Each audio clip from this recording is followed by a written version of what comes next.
Let's make chicken cutlets. Step 1 is get chicken breast, slice it in half. Take plastic wrap, get something heavy. Once that is nice and thin, some salt. I'm just gonna sprinkle a generous layer on both sides. I'm using some tongs, flipping and salting. We start off with a little bit of flour, season that with salt, pepper, and then next up, eggs. One thing I like to do that I learned in cooking school, add a little bit of Dijon mustard. And it's not gonna make it taste like mustard, it's just gonna like give it a little bit of a depth of flavor. You don't know it's there, but it tastes more flavorful. Like sometimes Mexican restaurants will put soy sauce in their fajitas because depth of flavor.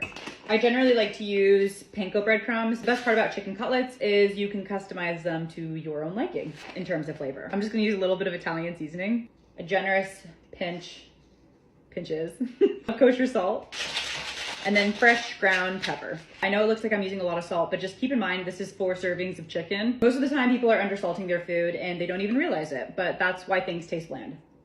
We have 2 hands. One hand is going to be our dries, and then with your other hand, into the egg and put it into our breadcrumbs.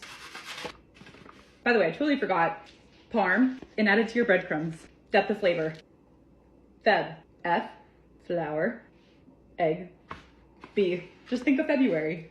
What happens in February? It's Valentine's Day. What do you eat on Valentine's Day? Chicken Parmesan.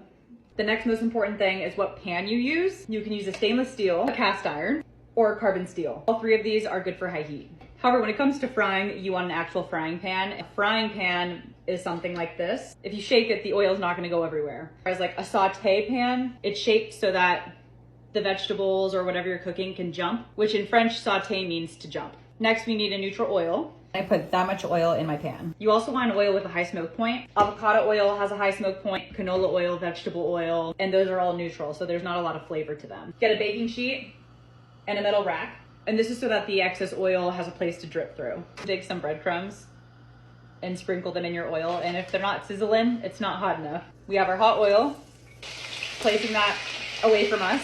Don't overcrowd the pan. If you need to cover some splotchy patches, spoon over some hot oil. Because our chicken is so thin, all you really need to do is just cook it until the outside is golden brown.